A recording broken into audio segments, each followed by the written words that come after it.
She was 8 months pregnant when her billionaire husband threw her out of their penthouse suite, in front of the hotel staff, in front of the guests, in front of everyone. His mistress was already waiting on the sofa, wearing her robe, the one he bought her in Paris. But here's the thing, what her husband didn't know, what nobody knew, was that the pregnant wife standing in that lobby, humiliated and heartbroken, with her entire life packed into 3 suitcases. She owned the hotel. Every brick, every chandelier, every inch of marble under his expensive shoes. And she was about to find out. This is the story of Caroline Mitchell, a woman who lost everything in one night and gained more than she ever imagined. Stay until the end, because the moment the staff reveals the truth, you won't believe what happens next. Now let's begin. Get out. 2 words, just 2 simple words. But they shattered everything Caroline Ashford had spent 3 years building. She stood frozen in the doorway of the penthouse suite. Her penthouse suite, the one Preston had surprised her with on their wedding night. The one where they had made love for the first time as husband and wife. The one where they had planned to bring their baby home in just 6 weeks. The crystal chandelier above her head cast prismatic rainbows across the marble floor. The evening sun poured through floor-to-ceiling windows, painting everything in shades of gold and amber. It was beautiful. It had always been beautiful. Now it felt like a crime scene. Her hand moved instinctively to her swollen belly. 8 months pregnant, 32 weeks of morning sickness and swollen ankles and midnight cravings for pickles dipped in peanut butter. 32 weeks of growing a life inside her while her marriage apparently crumbled around her without her knowledge. Preston, her voice came out smaller than she intended. Weaker, like a child asking permission. I don't understand. I live here. We live here. Not anymore. He stood in the center of the living room, their living room. His Armani suit was immaculate. His salt and pepper hair was perfectly styled. His jaw was set in that hard line she had learned to fear over the past year. He didn't look at her belly. Carrie realized with a sickening jolt that he hadn't really looked at it in months, not the way expectant fathers were supposed to look at the place where their child grew. Not with wonder or anticipation or love. He looked at it like it was an inconvenience, an obstacle, a problem to be managed. Behind him, draped across the white leather sofa like she had always belonged there, was Tiffany Lawson. 28 years old, blonde, leggy, the kind of beautiful that belonged on magazine covers and red carpets. She wore a silk robe that Carrie recognized immediately. It was her robe, the one Preston had bought her in Paris on their first anniversary trip. The one she had worn on lazy Sunday mornings while he made her pancakes and told her she was the most beautiful woman in the world. Tiffany didn't bother to close it properly. The silk gaped across her chest, revealing more than it should. A deliberate provocation, a territorial display. Look at me, that open robe said. Look at what I have that you don't. Tiffany's moving in, Preston continued. His voice was flat, businesslike, as if he were discussing a property acquisition rather than destroying his pregnant wife's life. I've had your things packed. As if on cue, 2 bellhops appeared behind Carrie in the doorway. Young men in crisp uniforms, their eyes carefully averted. They wheeled 3 rolling suitcases between them. 3 suitcases. Her entire existence reduced to 3 pieces of luggage. 3 years of marriage. Thousands of photographs. Hundreds of shared meals. Dozens of whispered promises in the dark. 3 suitcases. This is a joke. Carrie heard herself laugh. It sounded wrong, hollow, like something breaking inside her chest. You're joking. This has to be some kind of sick joke. Tiffany shifted on the sofa. She crossed her legs slowly, deliberately, letting the robe fall open even further. Her smile was small and satisfied. It's not a joke, Caroline. Tiffany's voice was smooth, professional, the same tone she probably used in board meetings at Preston's company, where she worked as the head of public relations. Preston and I have been together for quite some time now. It's better for everyone if we just rip off the bandage. Better for everyone. The words echoed in Carrie's skull like a cruel joke. Better for who? Not for her. Not for the baby currently kicking against her ribs. Not for the life she had thought she was building. Better for Preston and his mistress. That's who. Carrie's vision blurred. Tears or shock, She couldn't tell the difference anymore. How long? The question scraped past her throat like broken glass. Preston sighed, actually sighed, as if she were being tedious, as if her questions were an inconvenience, keeping him from more important things. Does it matter? How long? A pause, then, with the casual cruelty of someone who no longer cares about the damage they inflict. 2 years. 2 years, their entire marriage, before the wedding, before the proposal, before any of it. Every romantic dinner, every whispered "I love you," every time he had held her in his arms and made her feel safe and cherished and wanted, all of it had been a lie. For 2 years, he had been coming home to her bed while keeping Tiffany in his heart. For 2 years, he had been planning a future with another woman while letting Carrie believe she was his everything.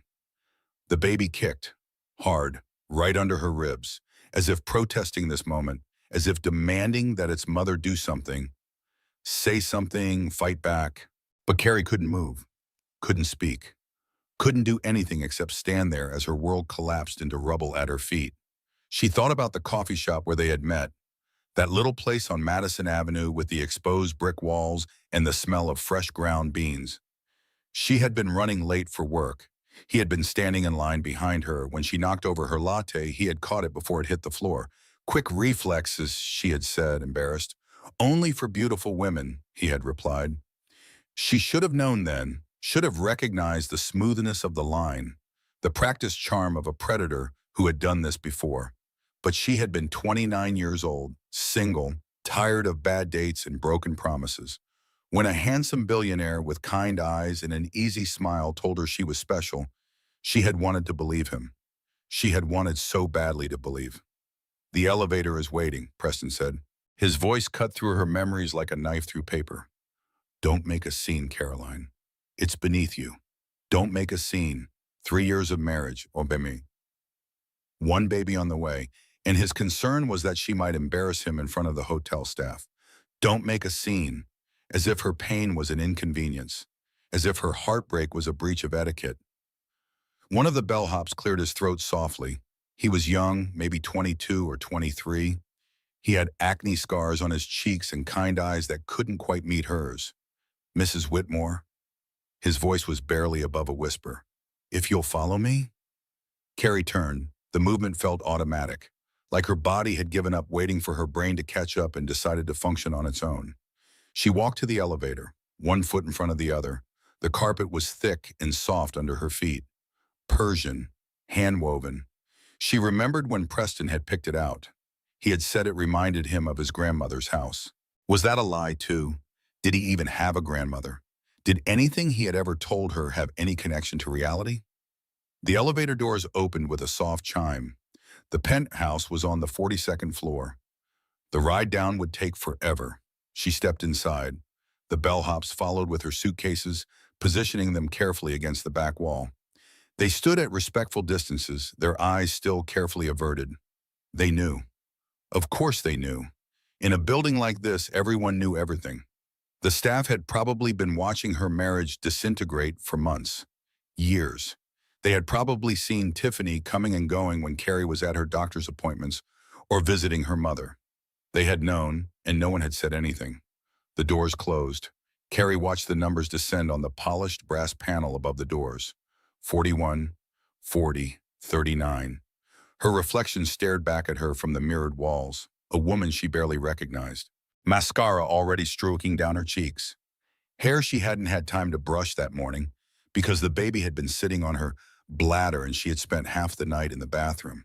The expensive maternity dress that suddenly felt like a costume she had been wearing for someone else's play. 32, 31, 30. She thought about the nursery, the pale yellow walls she had painted herself because Preston had said hiring painters was a waste of money. The mobile of silver stars that played Brahms' lullaby when you wound it up. The rocking chair by the window where she had imagined nursing their child at 3 a.m. while the city slept below them. Had he been planning this even then? While she painted those walls? While she assembled that crib? While she folded tiny onesies and dreamed about the family they would become? 24, 23, 22. She thought about her parents. Her father, Thomas Mitchell, who had died when she was 22. A heart attack on a Tuesday afternoon. There one moment, gone the next. Her mother, Dorothy, who had never quite recovered from losing him. What would her father think if he could see her now, standing in an elevator, crying over a man who had never deserved her? He would be disappointed, not in her, in the man who had hurt her, in a world that allowed such cruelty to exist. Be careful who you trust, Carrie. That's what he used to say.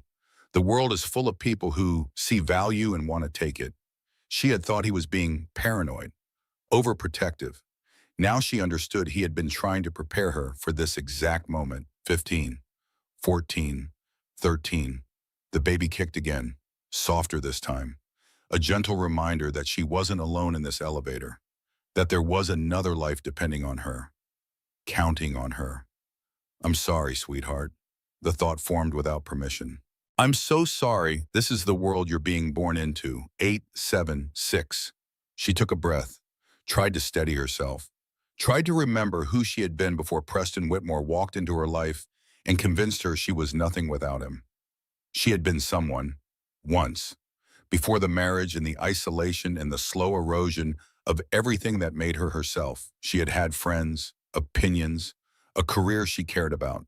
What had happened to that woman? Preston had happened, slowly, methodically, like water wearing away stone. 3, 2, 1 lobby. The elevator doors opened to the marble grandeur of the Belmore Grand. Crystal chandeliers hung from coffered ceilings 2 stories above. Fresh flowers in massive arrangements perfumed the air with roses and lilies. Guests in evening wear milled about, heading to dinner or the theater or wherever rich people went on a Tuesday night. They all turned to stare. Carrie stepped out of the elevator. The bellhops followed with her suitcases, the wheels clicking softly against the marble floor. She could feel the weight of every gaze in that lobby, the pregnant woman with the tear-streaked face and the suitcases. The obvious spectacle. Someone in a red dress whispered to her companion. A man in a tuxedo shook his head with something that might have been pity or might have been judgment. A teenager had her phone out, recording. Of course, someone was recording. Everything was content now, every breakdown, every humiliation, every worst moment of someone's life, preserved forever in pixels and uploaded for strangers to consume. She wondered how long it would take for the video to go viral. An hour, 2. By morning, would the whole world know that Preston Whitmore had thrown out his pregnant wife for a younger woman? Her phone buzzed in her purse. She pulled it out with trembling fingers. A text from Preston. Don't make a scene. I'll have my lawyer contact yours about arrangements. Be reasonable. Be reasonable. The phrase echoed in her skull like a cruel joke. Be reasonable. While your heart is breaking, while your life is collapsing, while you stand in a hotel lobby with everything you own in 3 suitcases and a baby in your belly who will never know a father who loves her, be reasonable. She wanted to scream, wanted to throw the phone across the marble floor and watch it shatter into 1,000 pieces, wanted to march back up to that penthouse and make a scene so spectacular that Preston Whitmore would never forget it. But she didn't. She couldn't. Because she was 8 months pregnant and alone and terrified, and she didn't know what else to do except stand there and try not to fall apart. Mrs. Whitmore, a voice at her elbow, calm, professional, familiar. Carrie turned to find Harold Bennett standing beside her, the Belmore's general manager. 58 years old, with silver hair and an impeccable suit and the kind of dignified bearing that came from decades of handling wealthy people at their worst. He had worked at this hotel for as long as she had been alive. Longer, probably. He had been here when she moved in 3 years ago. He had welcomed her to the penthouse with a bottle of champagne and a genuine smile. Now his face was professionally neutral. But something flickered in his eyes. Something that looked almost like concern. Perhaps you'd like to wait in my office while we arrange transportation, he said quietly.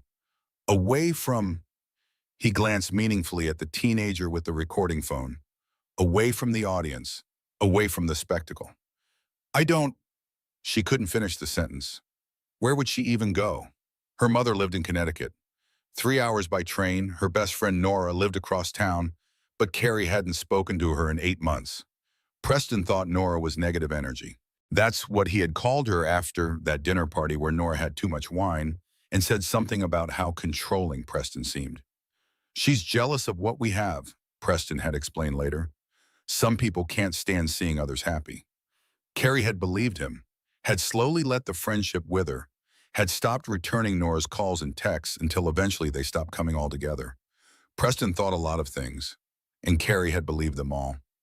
Harold guided her gently but firmly toward a side corridor, away from the whispers, away from the phones, away from the lobby where her humiliation was becoming someone's viral moment. His office was small but elegant, wood-paneled walls with old photographs in silver frames, a leather chair that creaked softly when she sank into it, the lingering scent of old books and furniture polish. "Can I get you anything?" Harold asked. "Water? Tea? Something stronger?" "I don't know what to do." The words came out before she could stop them. Raw, unfiltered, the kind of honesty she hadn't allowed herself in years. "I don't know where to go. I don't know how this happened. I don't know anything." Harold closed the door. When he turned back to face her, something had shifted in his expression. The professional neutrality had cracked, just slightly, revealing something more human underneath. "Mrs. Whitmore," he said, "there's something you should know about this hotel." Carrie looked up at him. Her tears had stopped, replaced by a numbness that felt almost worse, like her emotions had simply given up and gone offline. "What do you mean?" Harold hesitated. He glanced at the door, then at the photographs on his wall, then back at her face. "Forgive me," he said slowly. "This isn't my place. I've debated saying anything for years. Every time you passed through the lobby, every time I saw you in the restaurant or the spa, I wondered if I should speak up. But it wasn't my business. Wasn't my story to tell." He took a breath, seemed to make a decision. "But after what I just witnessed," he shook his head. "I've worked at the Billionaire for 31 years, Miss Whitmore. I was here when your father used to visit." Carrie's breath caught in her throat. "My father?" Thomas Mitchell had died when she was 22, a heart attack. Sudden, devastating. One moment he was eating lunch at his desk, the next he was gone. He had been a quiet man, an accountant, she had always thought. He worked at a firm in Hartford, took the train to work every morning, brought his lunch in a brown paper bag because he said restaurant food was a waste of money. Nothing like the Whitmore world of private jets and penthouse suites and champagne that cost more than her first car. "I'm certain there's been some confusion," she said. "My father wasn't the type to visit places like the Billionaire." Harold walked slowly to the wall of photographs. His fingers traced the frames until he found the one he was looking for. He lifted it from its hook and brought it to her, two men shaking hands in front of the Billionaire's grand entrance. One was a younger Harold, his hair still dark, his face unlined by decades of managing crises and difficult guests. He was smiling broadly, proudly. The other man was her father, Thomas Mitchell, in a suit she didn't recognize, standing straighter than she had ever seen him stand, with an expression of quiet pride that she had never witnessed in all her 22 years of knowing him. "Opening day," Harold said softly. "1993. Your father stayed anonymous by design. He didn't care for attention, didn't want the spotlight or the recognition. But he built this hotel, Mrs. Whitmore.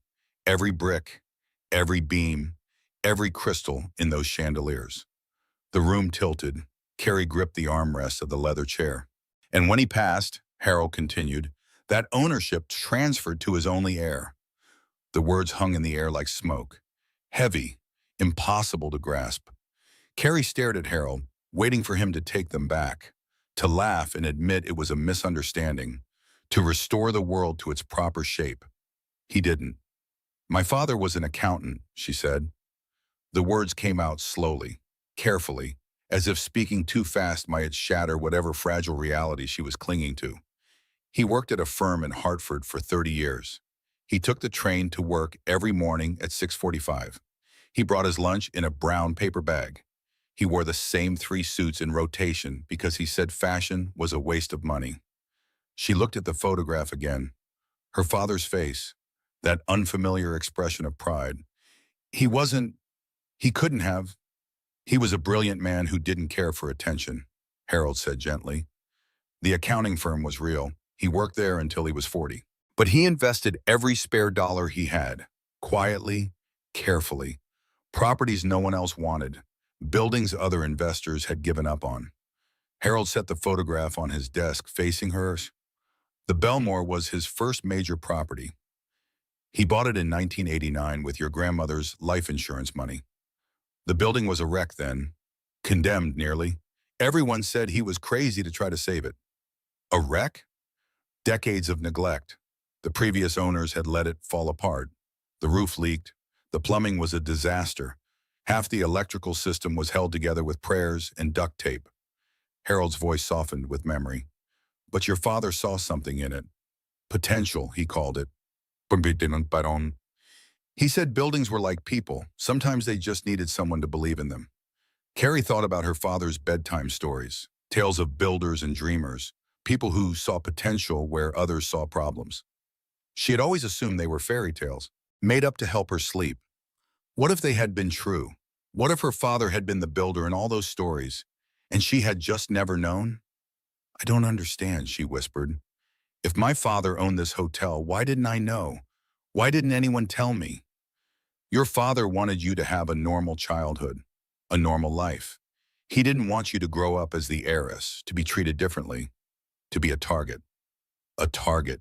The word sent a chill down her spine. He set up a trust, Harold continued. Everything was to be held until your 30th birthday, managed quietly by his attorney.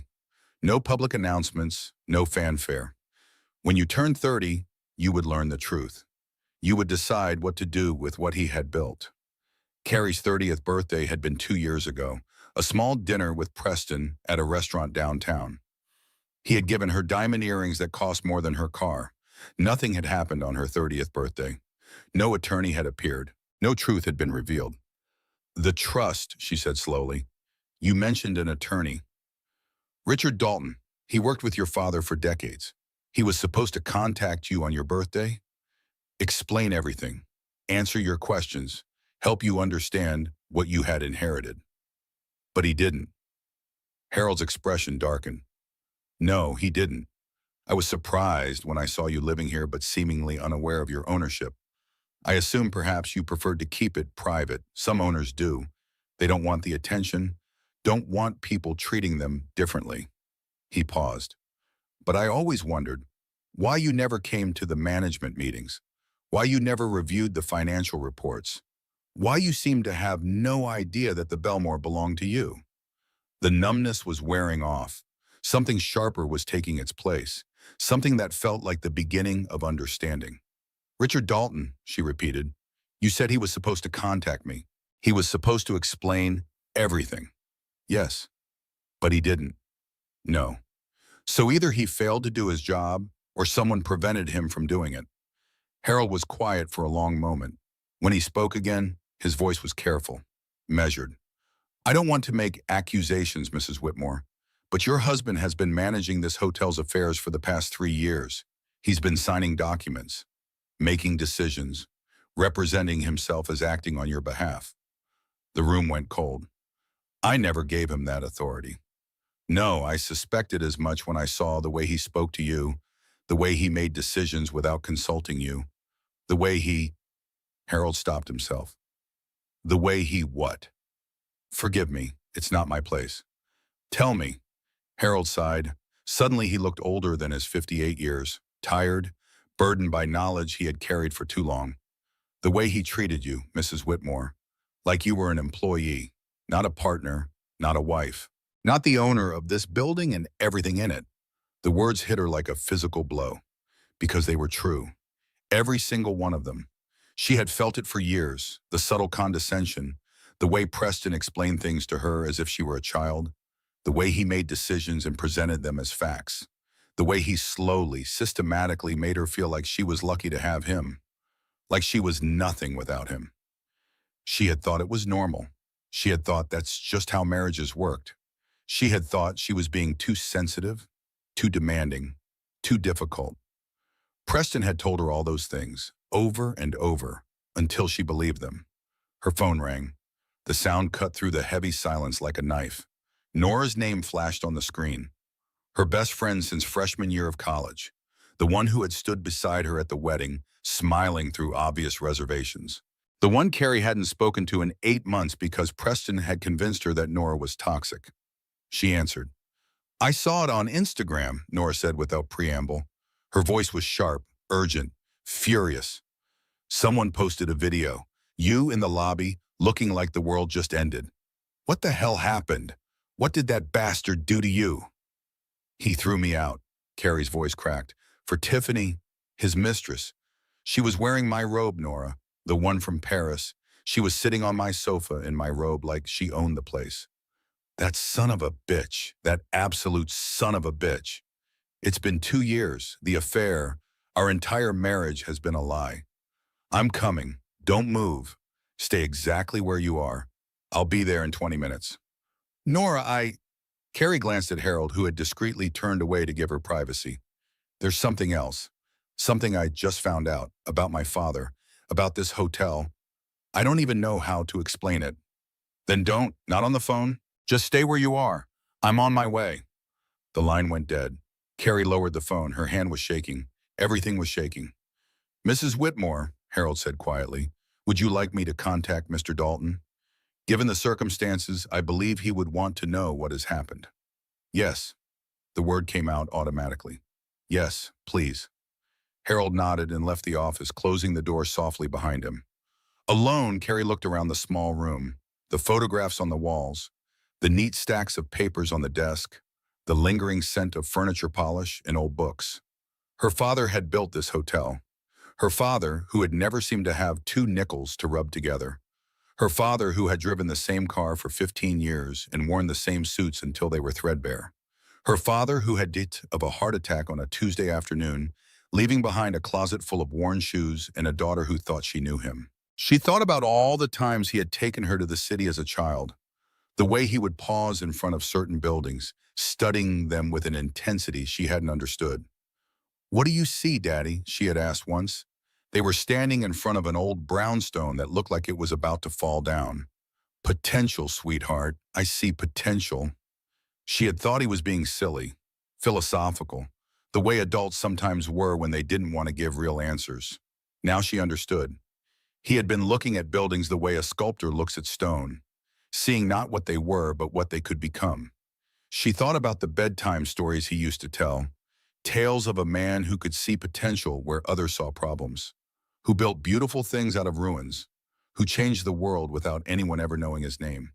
She had loved those stories, had begged for them every night, had dreamed of meeting the mysterious builder who lived in her father's imagination. She had never realized she was living with him.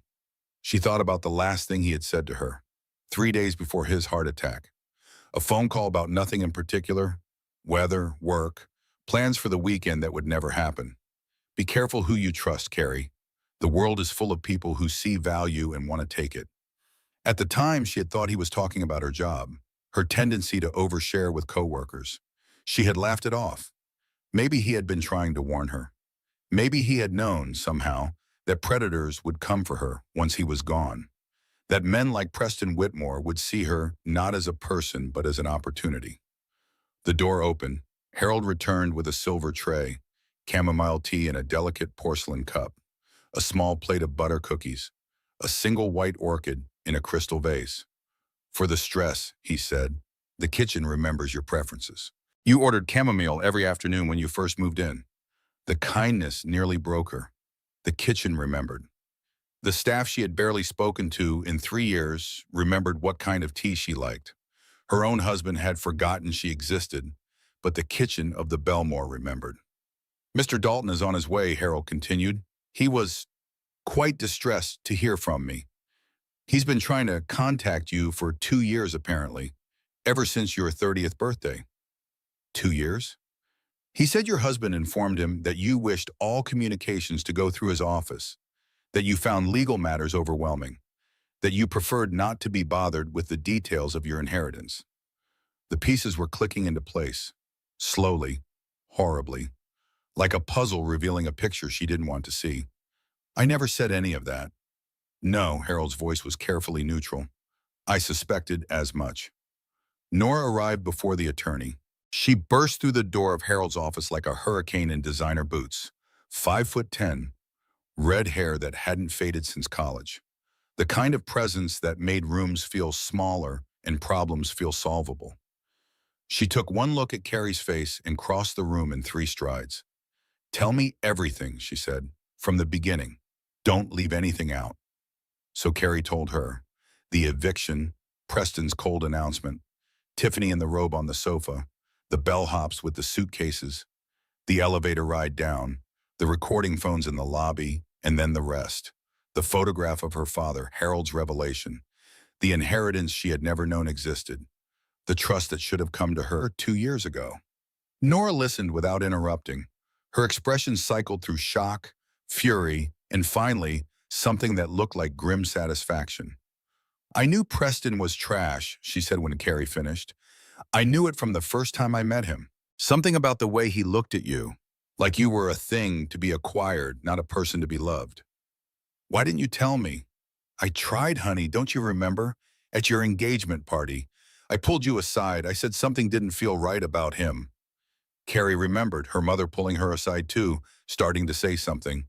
And Nora with her glass of wine, trying to find the words. Preston had appeared both times, with champagne, with charm, with that smile that made her forget everything except how much she loved him. "He was always watching," Nora continued, "always there at exactly the wrong moment. I thought I was being paranoid. But now you know you weren't. Now I know he was playing all of us, your mother, me, everyone who might have warned you." Nora's jaw tightened. "But here's the thing, Carrie, I didn't know he was criminal trash. This isn't just cheating. This is fraud. He's been intercepting communications from your attorney for 2 years. He's been living in a hotel that belongs to you. He's been making decisions about properties you own. That's not infidelity. That's theft." The word hung in the air. Theft. Preston Whitmore, with his private jets and his Armani suits and his condescending explanations about business, was a thief. He had stolen her inheritance, her autonomy, her connection to everyone who might have helped her. And now she was going to find out exactly how much he had taken. Richard Dalton arrived 20 minutes later.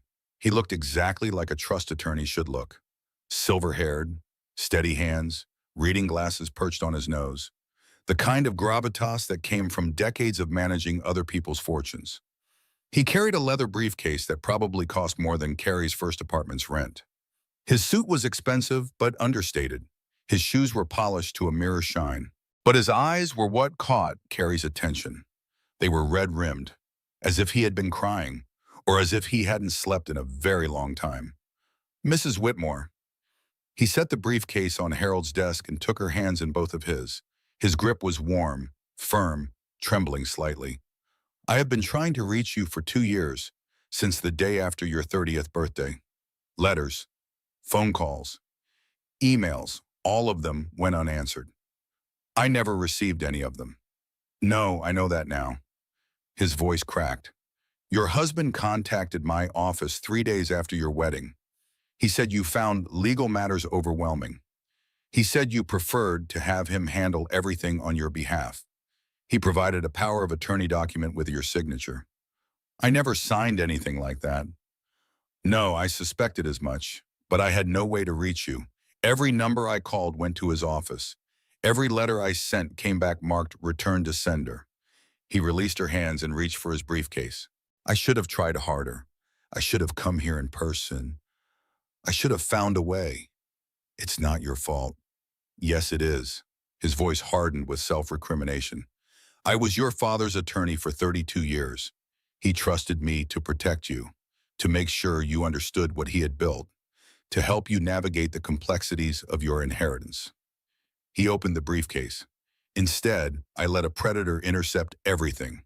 I let him steal from you while I sat in my office following proper procedures. What exactly did my father leave me?" Richard pulled out a thick folder, laid it open on the desk. "Everything, Caroline. Not just this hotel. The Belmore is the flagship, yes. But there are 6 other properties, commercial buildings in Boston, apartment complexes in Philadelphia, a resort in Vermont, warehouses in New Jersey that have tripled in value since your father acquired them." He slid a paper across the desk. "Total estimated value as of your 30th birthday." Carrie looked at the number, looked again, $847 million. That's not possible, Sayema hears herself say. Your father spent 40 years building this portfolio, quietly, anonymously. He never wanted the spotlight, never wanted his name in the papers or his face on magazine covers. He just wanted to build things, beautiful things, things that would last. Richard reached back into the briefcase. He also left you this, to be delivered on your 30th birthday, along with all the documents and explanations you needed. An envelope, cream-colored, a heavy stock, her father's handwriting on the front. For my Carrie. Carrie took it with trembling fingers. The paper felt familiar somehow, like a piece of her childhood she had forgotten existed. What happened to all of this? She asked. If this was supposed to come to me 2 years ago, where did it go? Richard and Harold exchanged a glance. Mr. Whitmore happened, Richard said. He contacted my office and presented himself as your representative. He provided forged documents. He intercepted every communication I sent. And then he pulled more papers from the briefcase. He began managing your properties himself, without your knowledge, without your consent. Carrie looked at the documents, financial statements, property assessments, transfer agreements, her signature at the bottom of each one, except it wasn't her signature. Not really, it was close enough to fool someone who wasn't looking carefully. But the loops were wrong, the pressure was different. The way the Y in Ashford curved was not the way she had ever written it. These are forgeries, she said. Yes, all of them. And through these forgeries, your husband has been systematically draining your inheritance for 3 years. The room went silent. Carrie stared at the papers, at the fake signatures, at the scope of the deception that had been happening round her while she painted nurseries and folded baby clothes. How much? Her voice was barely a whisper. Richard hesitated. How much has he taken?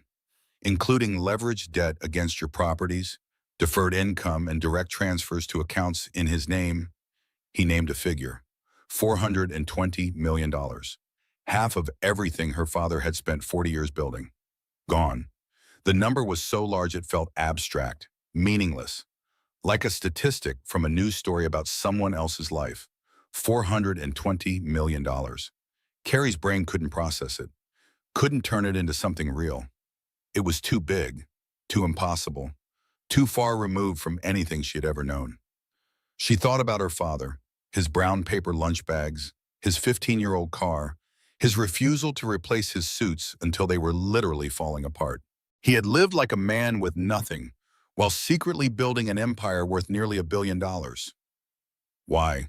She looked at the envelope in her hands, his handwriting, the familiar loops and curves from 1,000 birthday cards and permission slips and notes in her lunchbox. Be brave today, the notes used to say. You're stronger than you know. I need a moment, she said quietly. Alone. With this. Nora looked like she wanted to argue, but Richard touched her arm gently. Of course, he said. Take all the time you need. We'll be just outside. They filed out of the office. Harold, Nora, Richard. The door clicked softly behind them. Carrie sat in the leather chair, the one that probably cost more than her old apartment's rent, the one in a hotel she apparently owned. She turned the envelope over in her hands, felt the weight of it, the texture of the expensive paper.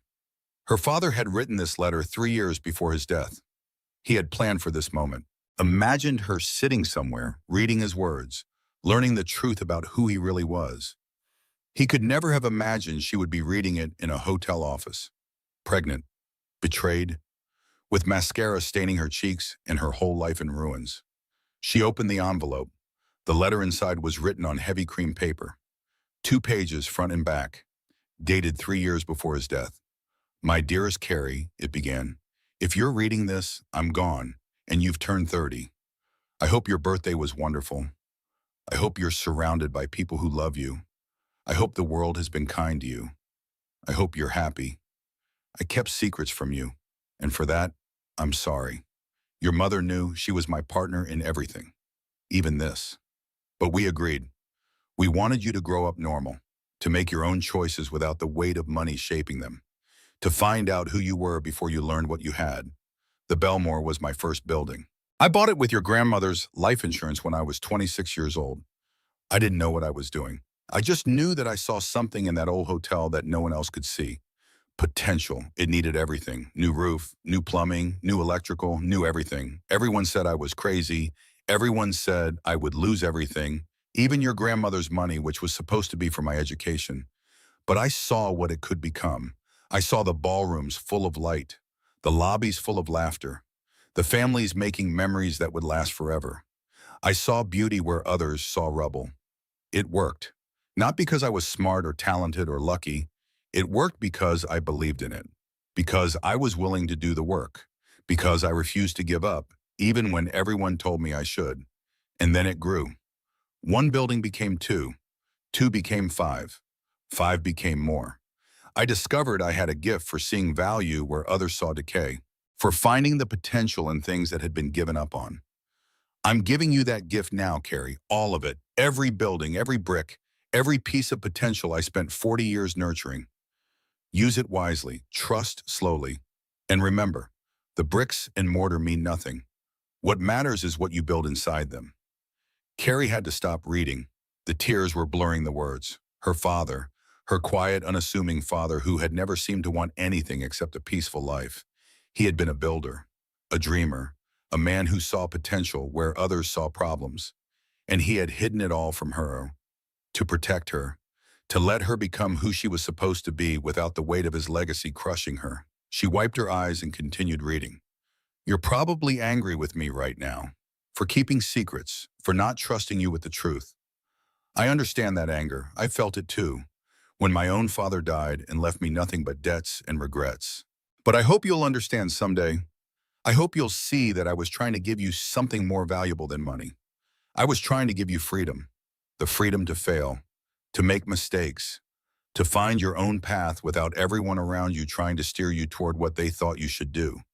I was trying to give you the chance to become yourself before you became an heiress. Did it work? Are you happy? Did you find what you were looking for? I won't be there to ask you these questions. That's the hardest part of writing this letter. Knowing that by the time you read it, I'll be gone. I'll never know what kind of woman you grew up to be. But I already know, Carrie, I've always known, you're going to be magnificent. She set the letter down, pressed her hands against her belly. The baby was moving, shifting position, getting ready for the journey that was still weeks away. You're going to be magnificent. Her father had believed that, had written those words 3 years before he died, when she was still finding her way, when she didn't know what she wanted to do with her life, when she was just a 20-something trying to figure out who she was. He had believed in her potential, just like he believed in the potential of old buildings that no one else could see. She picked up the letter again. One more thing, Carrie, and this is important. Trust slowly. I've spent my whole life watching people, the ones who build things, the ones who tear them down, the ones who see potential and nurture it, the ones who see value and try to steal it. The world is full of both kinds, and sometimes it's hard to tell the difference. Trust slowly. Give people time to show you who they really are. Don't let charm fool you. Don't let promises blind you. Watch what people do, not what they say. And if someone ever makes you feel small, if someone ever makes you feel like you're less than you are, if someone ever tries to control you or isolate you or convince you that you can't survive without them, run. Run as fast as you can, because you are not small. You are not less. You are my daughter, and my daughter can survive anything. I love you, sweetheart. I always will. I'm sorry I won't be there to see who you become, but I already know you'll be magnificent. All my love. Forever, Dad. Carrie set the letter down on Harold's desk. Her hands were shaking. Her whole body was shaking. Run. Her father had written those words years before she met Preston, years before she walked into that coffee shop and knocked over her latte and let a charming predator sweep her off her feet. Had he known? Had he somehow sensed that men like Preston would come for her? That they would see her potential and try to steal it? Maybe that's why he had built his empire in secret, why he had lived like a pauper while accumulating nearly $1 billion. He knew what wealth attracted. He knew the predators that circled around it. He had tried to protect her from them, and she had walked right into their trap anyway. The door opened slowly. Nora peeked in, her expression hesitant. Hey, you okay? Carrie wiped her eyes with the back of her hand. No, but I will be. That's my girl. Nora stepped into the office. Richard has a plan. Several plans, actually. Lawyers love plans. But first, we need to get you somewhere safe. Somewhere Preston can't find you. Where? My place. The guest room is already made up. I've been hoping you'd come stay for months. She paused. Ever since he stopped letting you see me. Stopped letting you see me. The phrase landed like a slap, because that was exactly what had happened. Preston hadn't forbidden her from seeing Nora. He had just made it impossible.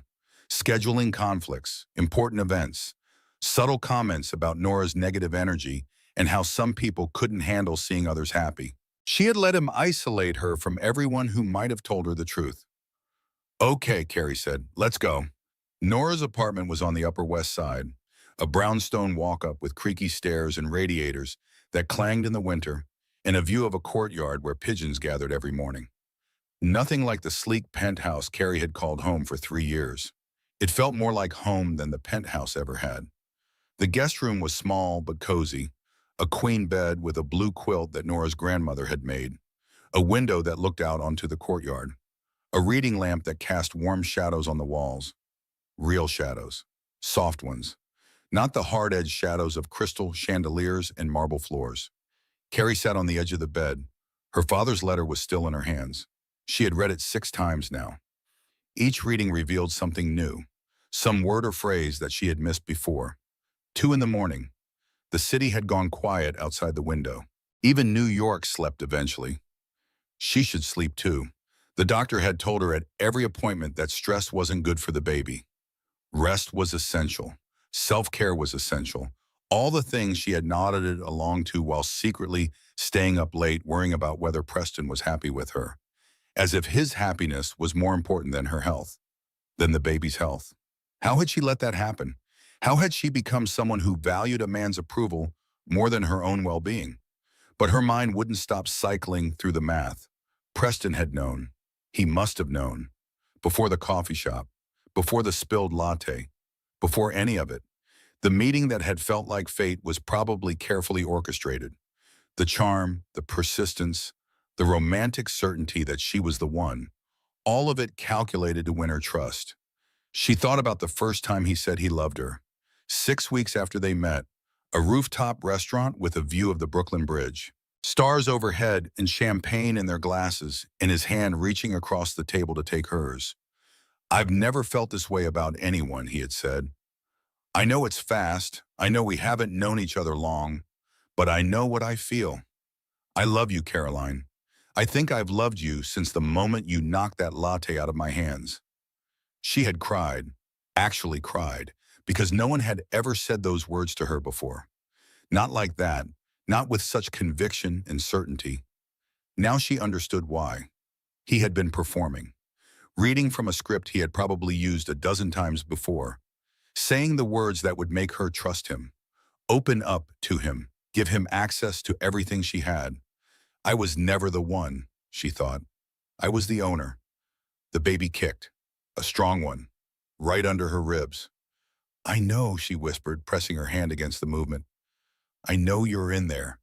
I know you're wondering what's going on. This child would never know its grandfather, would grow up in whatever was left after the legal battles, would ask someday, what was Daddy like? What would she say? How could she explain that the child's father was a fraud? A thief?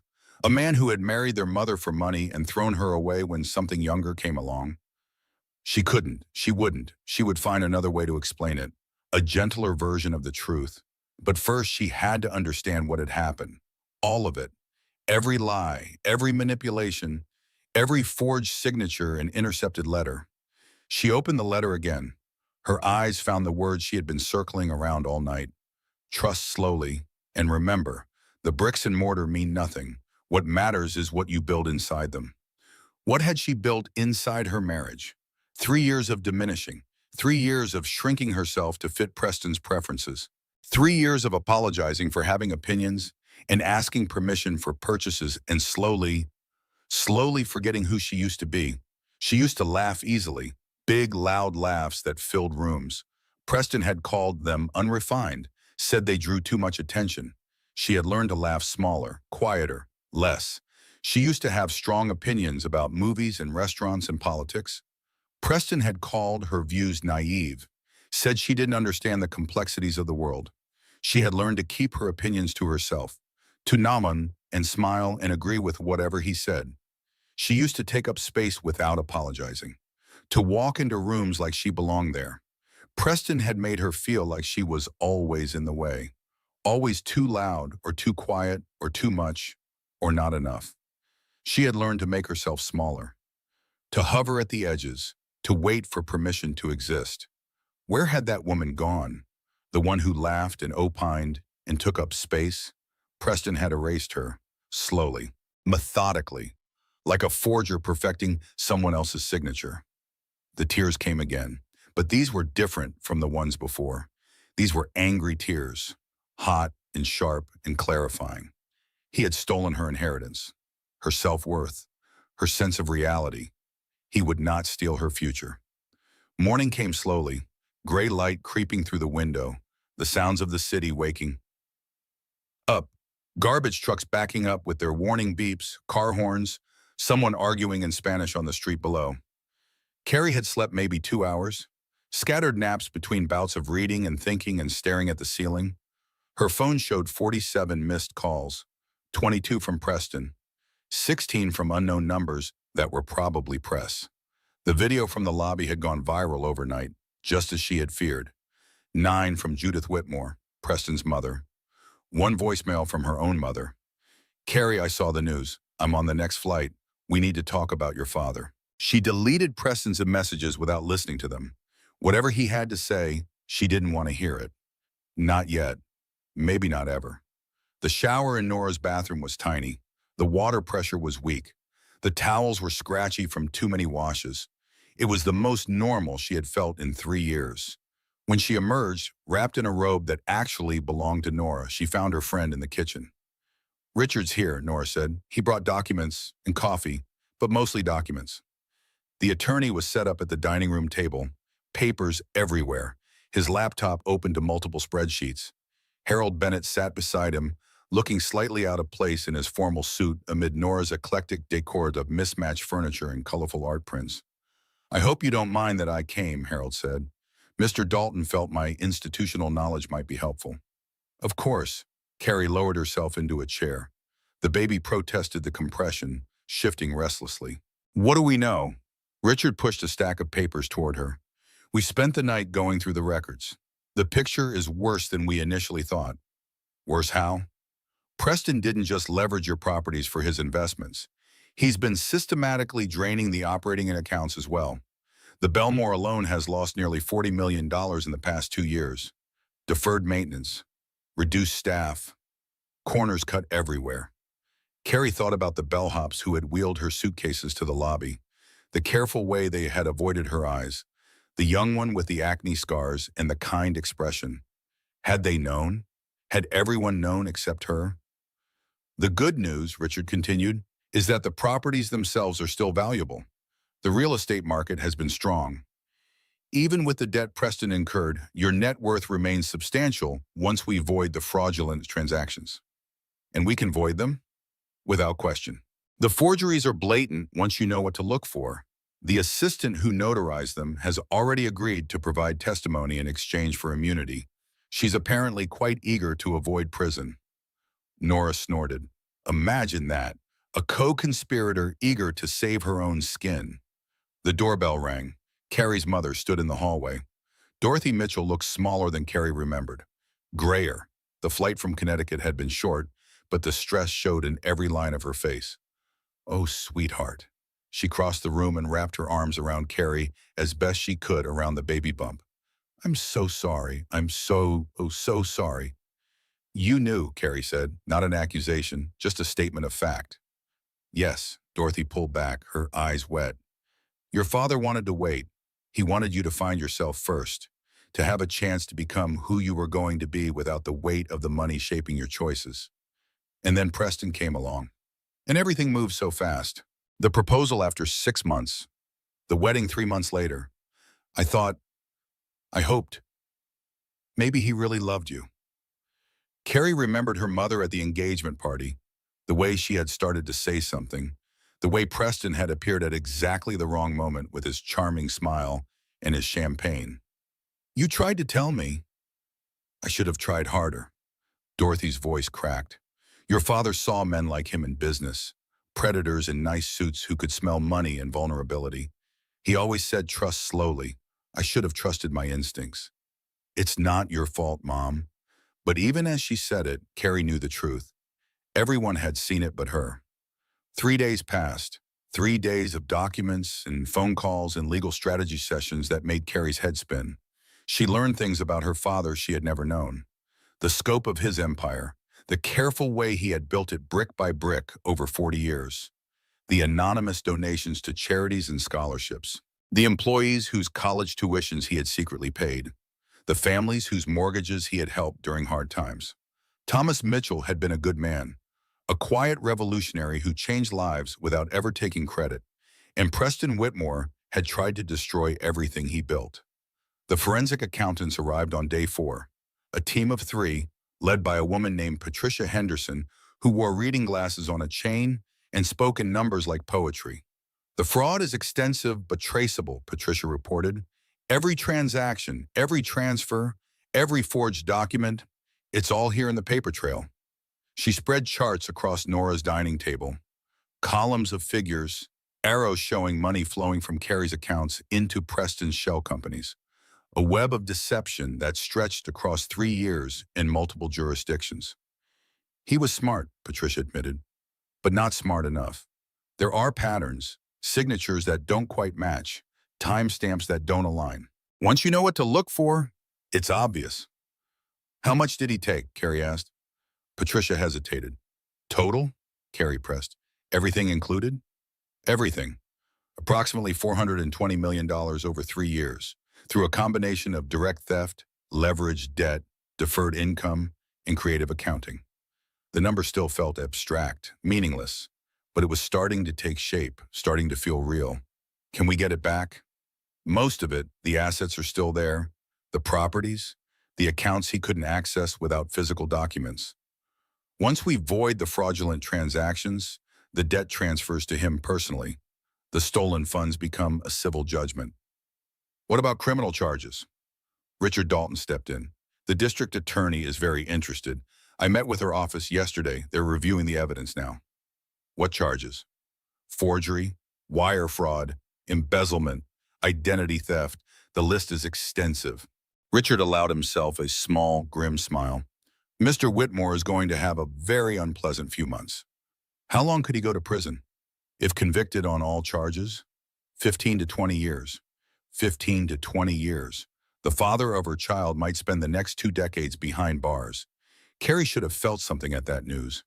Satisfaction, justice, something. Instead, she just felt tired, bone-deep exhausted in a way that sleep couldn't fix. Her phone rang. Preston's name on the screen. Again, she had been ignoring his calls for 3 days. 47 had become 62, then 89, then over 100. This time something made her answer. Caroline. Preston's voice was smooth, controlled. His business voice, the one he used in board meetings and negotiations. Finally, let's talk about this like adults. Like adults? You're clearly upset, I understand, but you're blowing this out of proportion. Carrie looked at the chart spread across the table. $420 million, blown out of proportion. Tiffany means nothing, Preston continued. It was a moment of weakness. I've been under tremendous stress. The investments haven't been performing. The board has been pressuring me. I needed someone who understood the pressures I was facing. The investments, Carrie's voice was deadly quiet. You mean the investments you made using my properties as collateral? Silence. Richard Dalton called you, didn't he? It wasn't a question. Caroline, whatever that old man told you, he told me you forged my signature. He told me you've been defrauding me since before our wedding. He told me you married me for my father's money. That's not... Preston's voice shifted, the charm dropping like a mask, revealing the face underneath. Listen to me. You don't understand business.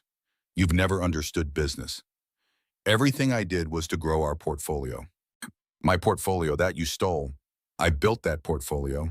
His voice rose, the first crack in his composure. I turned your father's outdated properties into something worth having. The Belmore was losing money when I took over. The Boston buildings were underperforming. The Vermont resort was hemorrhaging cash. I made them profitable. By stealing from me. By managing assets that you were too ignorant to handle yourself. There it was, the contempt. 3 years of it, finally said aloud. The truth he had hidden behind smiles and charm and performative affection. You think you could have done what I did? Preston continued. You who couldn't even balance a checkbook when we met? You who believed everything I told you because you were so desperate to be loved? The words should have hurt. Maybe later they would. Right now, they just felt clarifying. This was who he really was. Not the charming man who had swept her off her feet. Not the devoted husband who had promised to love her forever. This contemptuous, entitled man who saw her as nothing but a means to an end. Goodbye, Preston. Don't you dare hang up. If you think you can just walk away from me. She ended the call. Nora and Richard and Patricia and her mother all stared at her. I needed to hear it, Carrie said quietly.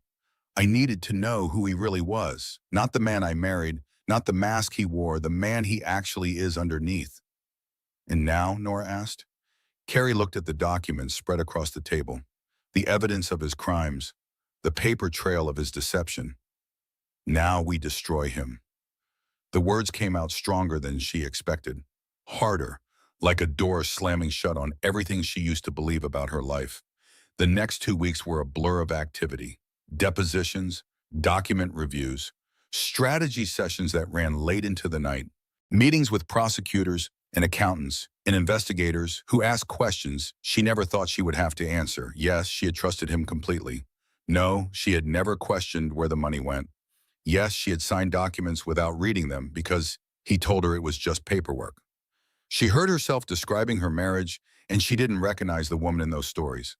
The woman who had given up her autonomy piece by piece, who had let a predator control every aspect of her life. How had she become that woman? How had she not seen what was happening? But she knew the answer. She had wanted so badly to be loved, had wanted so desperately to believe that she had found her person, her happily ever after. Preston had used that longing against her, had exploited her vulnerability with surgical precision, had given her just enough affection to keep her hooked while slowly, systematically stealing everything she had. Carrie's mother moved into Nora's guest room. The three women formed an unlikely war council, united against the man who had tried to steal everything.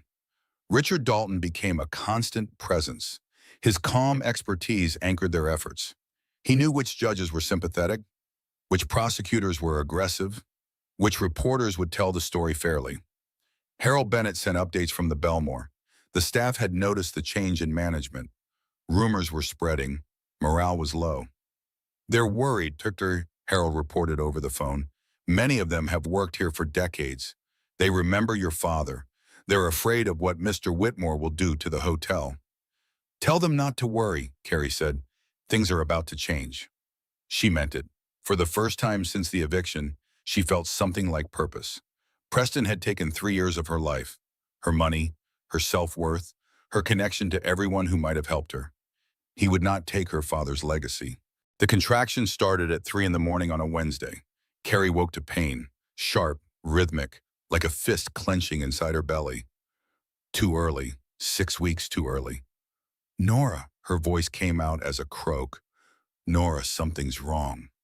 Within minutes, they were in Nora's car, racing through empty streets toward the hospital. Dorothy sat in the back seat, gripping Carrie's hand so hard it left marks. Breathe, Nora commanded from the driver's seat. Just breathe. You're going to be fine. The baby's going to be fine. But Carrie couldn't breathe, couldn't think. The pain was secondary to the terror that gripped her chest like ice. Not now, please, not now. She's not ready. I'm not ready.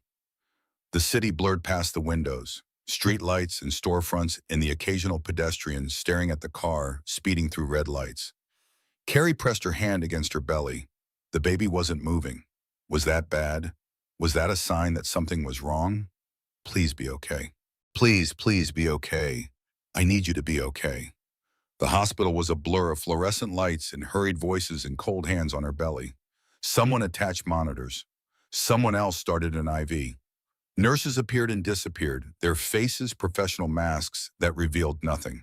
Dr. Margaret Palmer arrived in scrubs, her gray hair pulled back in a practical ponytail. She had been Carrie's obstetrician since the first trimester. Steady, calm, unflappable. "Let's see what's going on," she said, her voice cutting through the chaos like a lighthouse beam.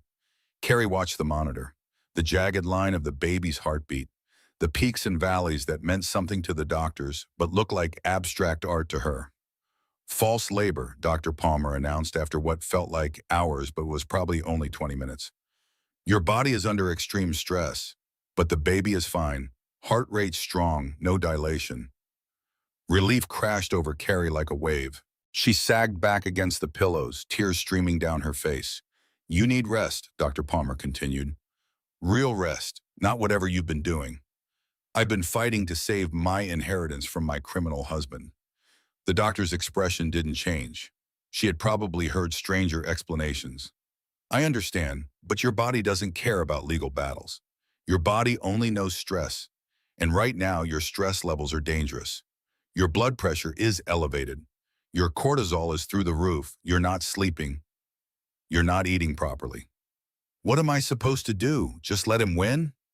"You're supposed to survive." Dr. Palmer's voice softened, but her eyes remained serious.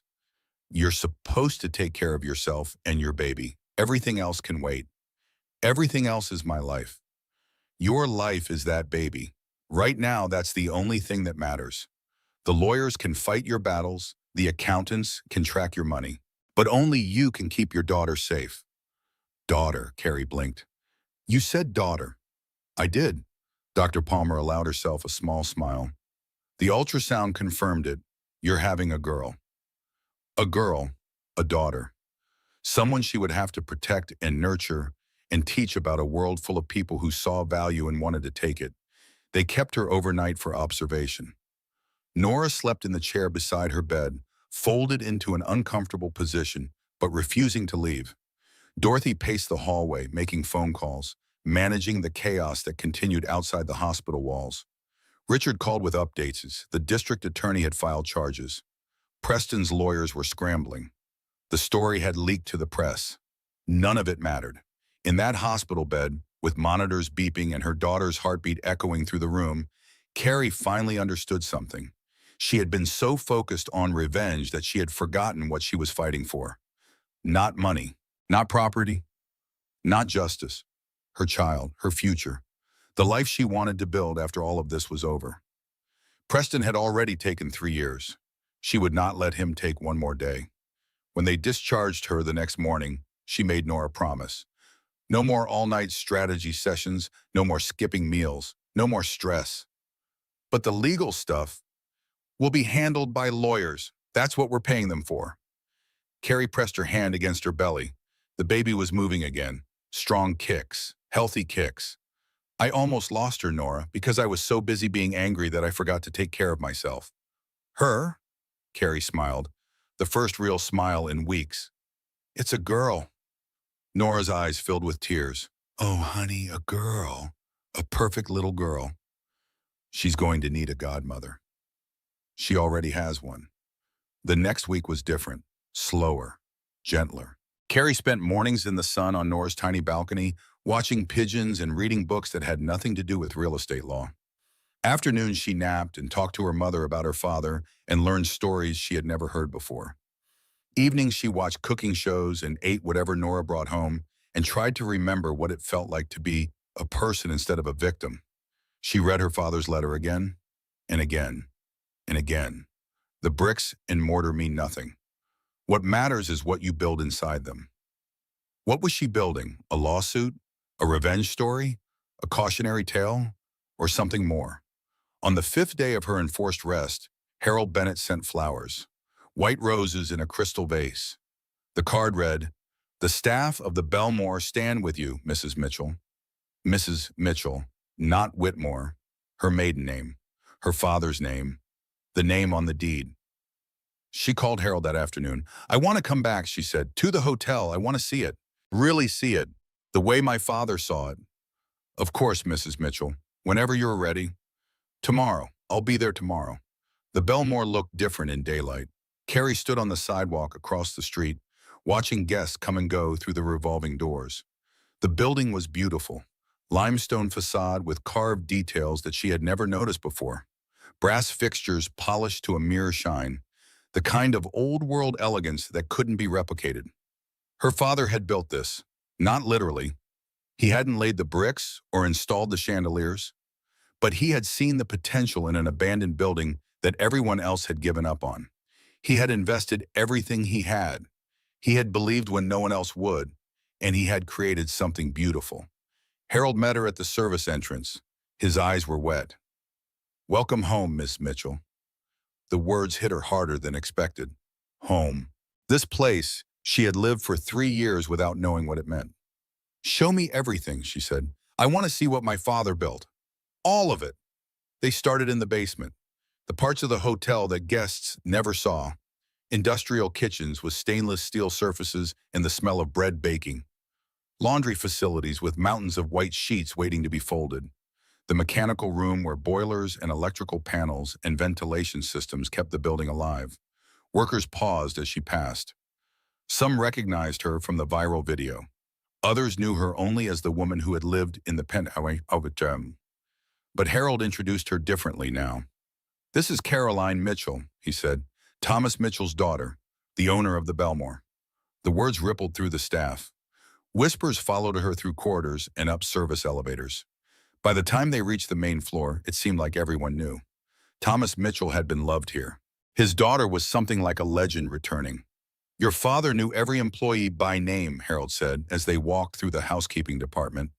"He remembered their birthdays, their children's names. When someone had a family emergency, he would appear with an envelope of cash and tell them to take all the time they needed." "I didn't know that." "He didn't want you to know. He thought it would make you uncomfortable, that you would feel pressured to be as generous as he was." A woman in a housekeeping uniform stopped them in the hallway, 50-ish, graying hair pulled back in a tight bun, eyes that had seen a lot of hard years. "Ms. Mitchell?" Her accent was faintly Caribbean. "I'm Marie. I worked here when your father was alive." "Hello, Marie." "Your father paid for my daughter to go to college." Marie's voice cracked. "She's a nurse now, at a hospital in Brooklyn. Saves lives every day." Carrie didn't know what to say. "I've been waiting a long time to thank someone for that," Marie continued. "So thank you, thank your father, and welcome home." She walked away before Carrie could respond. Harold cleared his throat. "There are many stories like that. Your father helped a lot of people." "Why didn't he tell me?" "Because that's not why he did it. He helped people because it was right, not because he wanted credit." They continued the tour. The kitchens where chefs prepared meals for hundreds of guests every day. The ballrooms where weddings and galas and corporate events filled the hotel with light and music. The spa where guests came to escape the stress of their lives for a few precious hours. Every department, every corner, every inch of the building her father had saved from demolition 30 years ago. By the time they reached the lobby, Carrie felt like she was seeing it for the first time. Not as Preston's wife, not as a guest in her own life, not as the victim of an elaborate fraud, as the owner. He had plans, Harold said as they stood in the center of the marble floor. Expansion plans, a second tower connected by a sky bridge, a rooftop garden where guests could escape the city without leaving the building. "Show me." They went to Harold's office, the same office where her world had shattered. But this time, Harold pulled blueprints from a filing cabinet that she had never noticed before. Her father's handwriting filled the margins. Notes about natural light and guest experience. Ideas for amenities and improvements. A vision for what the Belmore could become. "These are beautiful," Carrie whispered. "He was a beautiful man, Ms. Mitchell, in the ways that matter." She spent hours in that office, reading her father's notes, understanding his vision, seeing the hotel through his eyes. By the time she left, something had shifted inside her. She wasn't just fighting to protect her inheritance. She was fighting to honor her father's legacy, to finish what he started, to prove that his trust in her had been deserved. Richard Dalton called that evening. Preston's lawyers have reached out, he reported. They want to negotiate. Negotiate what? He's offering to walk away quietly. No contest divorce. He keeps the debts he created. You keep the properties. No public trial. And what does he get? A chance to avoid prison. Carrie stood at Nora's window, looking out at the city lights. Somewhere out there, Preston was probably pacing his office, calculating his odds, planning his next move. He threw me out of my own hotel, she said slowly. He installed his mistress in my penthouse. He let the whole world see it. He recorded my humiliation for posterity. I understand.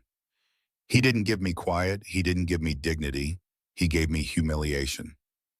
I understand. No deal. We go public. All of it. The press conference was Richard's idea, not defensive, offensive. Take control of the narrative before Preston could spin his version of events. They chose the lobby of the Billionaire, the same lobby where her humiliation had been recorded, the same lobby where she would now tell her story on her own terms. Carrie wore a simple navy dress that accommodated her 8-month belly, her father's watch on her wrist. The glass was scratched. The band was worn from decades of use. It was the most valuable thing she owned. Harold met her at the service entrance, their new tradition. Are you ready, Ms. Mitchell? No, she admitted, but I'm doing it anyway. She walked through the back corridors, past the kitchen where staff paused to watch, past the housekeeping stations where women in uniform nodded with quiet solidarity, past Marie, who whispered, "Go get him," as Carrie passed. When she emerged into the lobby, the press was waiting. Cameras, microphones, a wall of faces that blurred together in the bright lights. Richard had set up a podium near the reception desk. Behind it hung a portrait of the Billionaire on opening day. Her father's vision, preserved in oil paint and gilded frame. Carrie approached the microphone, adjusted it with steady hands that she willed not to shake, looked directly into the cameras. My name is Caroline Mitchell. My father, Thomas Mitchell, built this hotel. I own it. And I have some things to say about what has been done in my name. The press conference lasted 45 minutes. Carrie read a prepared statement that Richard had helped her craft. Every word chosen carefully, every accusation backed by documents that appeared on screens behind her. She detailed the forgeries, the fraud, the systematic isolation from anyone who could have helped her. She named names, showed evidence, answered questions with a calm precision that surprised even her. Mrs. Mitchell, are you pressing charges? The district attorney has already filed charges. This is now a criminal matter. What do you say to allegations that you were aware of Mr. Whitmore's activities? I was not aware. I was deliberately deceived. Every piece of evidence supports that conclusion. Will you be seeking divorce? That process has already begun. Do you have a message for your husband? Carrie paused, looked directly into the nearest camera, thought about all the women who might be watching, all the women who had been lied to and manipulated and made to feel small by men who claimed to love them. My message is for every woman who has ever been deceived by someone she trusted. Trust your instincts. Trust the people who knew you before. And know that the truth always comes out eventually. The story exploded. Within hours, Preston's face was on every news channel. His company's stock plummeted. His board demanded an emergency meeting. His mother issued a statement claiming deep concern and no prior knowledge. Tiffany Lawson was photographed leaving the penthouse with her own suitcases. The internet made memes. Late-night hosts made jokes. Social media turned Preston Whitmore into a cautionary tale. But Carrie didn't watch any of it. She was in her father's office at the Billionaire, going through files Harold had preserved for 20 years, plans and projections, and letters from tenants and partners and the families of employees he had helped. He would be proud of you, Harold said, bringing her tea. Would he? Without question. You showed courage today, the same kind of courage he showed when he bought this building and everyone said he was crazy. He built things. I'm just trying to protect them. Building and protecting are the same thing, Ms. Mitchell. Both require vision. Both require strength. Both require the willingness to fight for what matters. The criminal case proceeded faster than anyone expected. Preston's lawyers tried every delay tactic in the book, motion after motion, appeal after appeal. But the evidence was overwhelming. His assistant, tracked down in Costa Rica, agreed to testify in exchange for immunity. She provided emails, text messages, a paper trail of instructions that led directly to Preston's desk. He told me it was just business, she testified, that Mrs. Whitmore had agreed to everything, that I was just helping with paperwork. Did you ever verify that with Mrs. Whitmore directly? No, Mr. Whitmore said she found legal matters overwhelming, that she preferred to have him handle everything. The same lies over and over, the same manipulation of everyone around him. The forensic accountants found more fraud. Hidden accounts in the Cayman Islands, shell companies in Delaware and Nevada, a web of deception that stretched back years before Carrie even met him. By the end of the month, the prosecution had enough evidence for a conviction 10 times over. The only question was whether Preston would go to trial or accept a plea deal. He chose to fight. That was his mistake. The trial lasted 3 weeks. Carrie testified on the 4th day. She sat in the witness box and answered questions for 6 hours. The prosecutor walked her through every document, every forged signature, every intercepted letter. The defense attorney tried to suggest she had been complicit, that she had benefited from the fraud, that she couldn't possibly have been as naive as she claimed. Mrs. Whitmore, the defense attorney said, you expect this jury to believe that you lived in a hotel you owned for 3 years and never knew? I didn't know because my husband intercepted every communication that would have told me. You never wondered where the money came from? The penthouse, the jewelry, the lifestyle? I believed my husband when he said he was successful. I trusted him. You trusted him with access to all your finances? I trusted him with my life, my future, my heart. The finances seemed like a small thing by comparison. The defense attorney had no response to that. The jury deliberated for 2 days, guilty on all counts. Preston stood motionless as the verdict was read. His face was gray. His expensive suit hung on him like a costume from a play that had closed. He looked nothing like the charming man who had swept her off her feet 4 years ago. He looked like what he had always been, a predator, a fraud, a man who saw value and wanted to take it. Carrie didn't feel triumphant. She felt empty, tired, ready for this chapter of her life to end. The sentencing came 2 weeks later. 8 years in federal prison. Fraud, forgery, embezzlement, identity theft. 8 years. When their daughter was born, her father would be behind bars. When she took her first steps, said her first words, started kindergarten, he would miss all of it. Carrie didn't attend the sentencing. She was at home, her new home, a brownstone near Nora's place that she had bought with her own money from her own accounts. She was watching her belly move, the baby shifting position, getting ready for the journey that was just weeks away. Tommy, she had started calling her, short for Thomasina, after the man who had taught her what strength really meant. The baby came 3 weeks early. Carrie woke at 4 in the morning to a sensation like a rubber band snapping. Her water had broken. This time it was real. Nora drove. Dorothy sat in the back seat. The same configuration as the false alarm, but everything felt different, calmer, more certain. This was happening. Ready or not, her daughter was coming. The hospital was quiet at this hour. The overnight staff moved with practiced efficiency, guiding her to a room and hooking up monitors and asking questions she answered on autopilot. Dr. Margaret Palmer arrived just as the contractions started to intensify. You're doing beautifully, she said. Just breathe. Trust your body. 12 hours of labor, 12 hours of pain that built and crested and receded like waves. 12 hours of Nora holding one hand and Dorothy holding the other, and both of them telling her she was strong, she was brave, she was almost there. At 4:17 in the afternoon, Thomasina Rose Mitchell entered the world. 7 pounds, 2 ounces, dark hair like her mother, strong lungs that announced her arrival with a furious cry that filled the delivery room. Carrie held her for the first time, exhausted, elated, overwhelmed by a love so intense it felt like drowning. Hello, sweetheart, she whispered. I've been waiting for you. The baby's eyes opened, dark and unfocused, but somehow knowing, as if she understood exactly who her mother was and why she was crying. Nora was there, tears streaming down her face. Dorothy was there, clutching a camera and forgetting to take pictures. Harold sent flowers that filled half the room.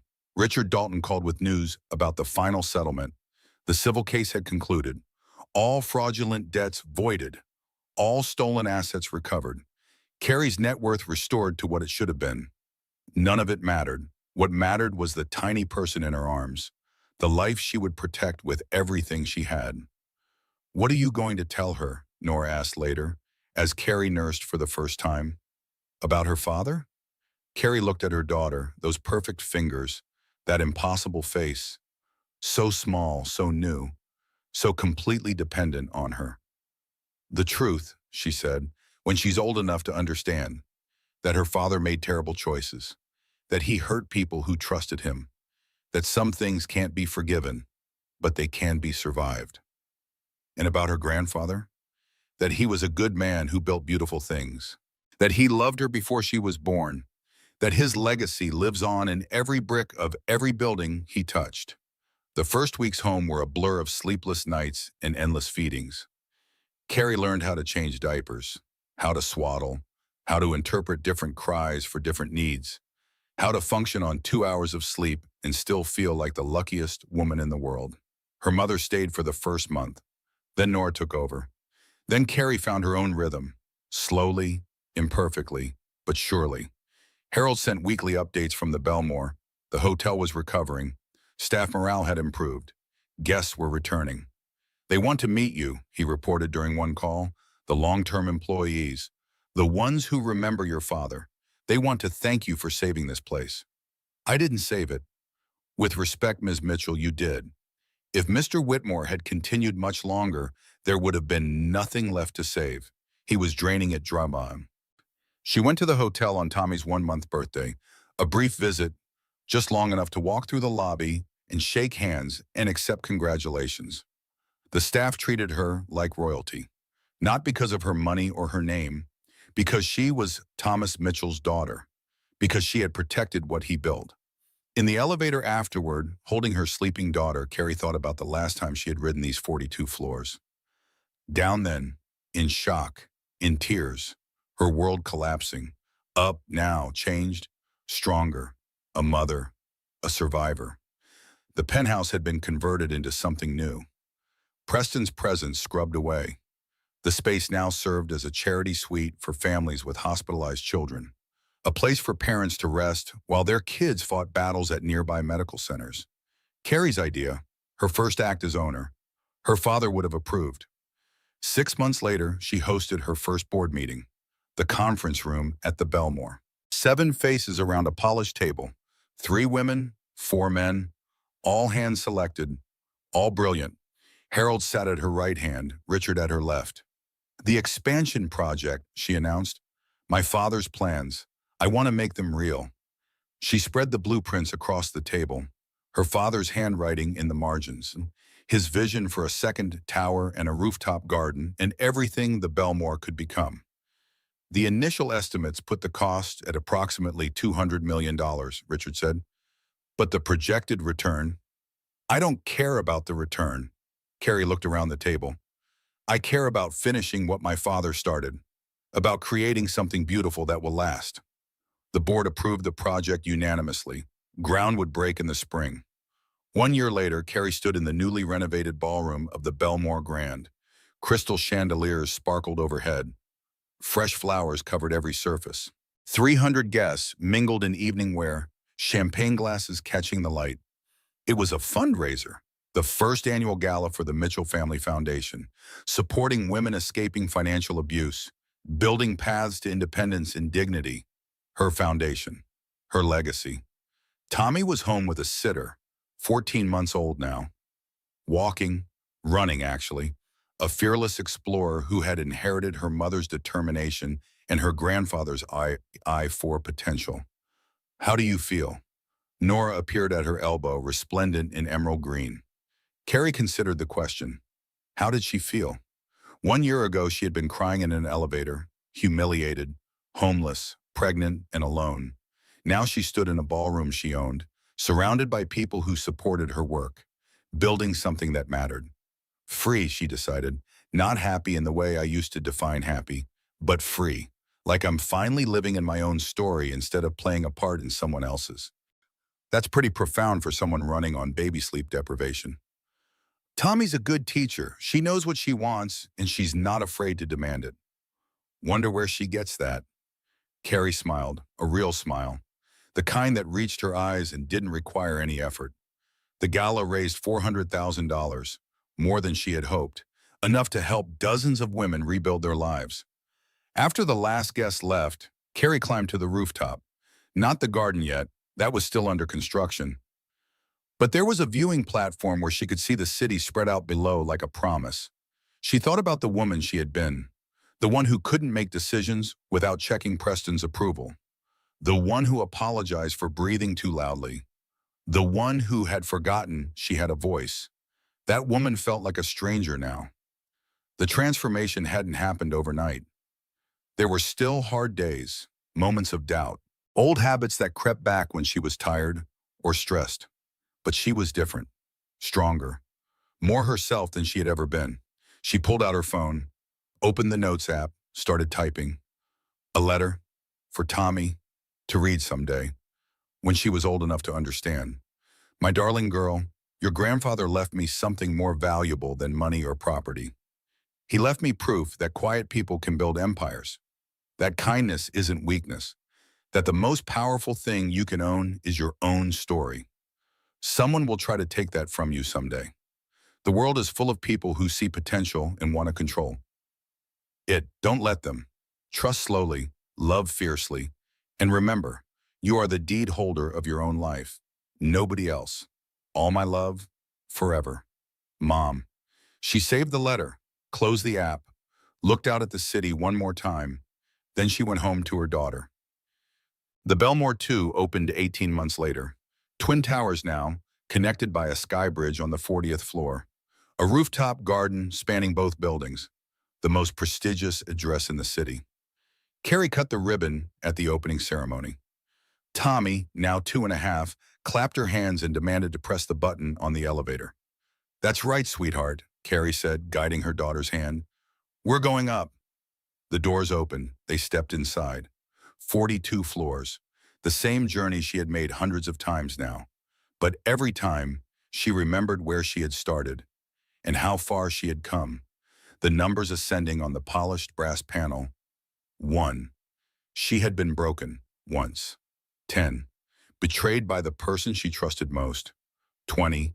Made to feel small and worthless and dependent. 30. But she had survived. 40. Rebuilt. 42. Become someone her father would recognize. Someone her daughter could be proud of. The doors opened onto the rooftop garden. Roses blooming, fountains splashing. The city spread out below like a kingdom she had built with her own hands. Tommy ran toward the flowers, laughing. Carrie followed, smiling. This was what her father had meant. The bricks and mortar mean nothing. What matters is what you build inside them. She had built a life, a legacy, a future for her daughter and for all the daughters who would come after. She had built herself, and she was magnificent. 5 years later, Carrie stood at the window of her corner office, watching the sunset over the skyline she had helped shape. The Mitchell Hotel Group now owned 15 properties across the country. The foundation had helped over 5,000 women rebuild their lives. Tommy was in 2nd grade, already showing her grandfather's talent for seeing potential in unlikely places. Preston had served his 8 years, released early for good behavior. He had tried to contact Carrie once through lawyers. She had declined to respond. There was nothing left to say. Tonight was the anniversary gala, the 7th annual, bigger every year.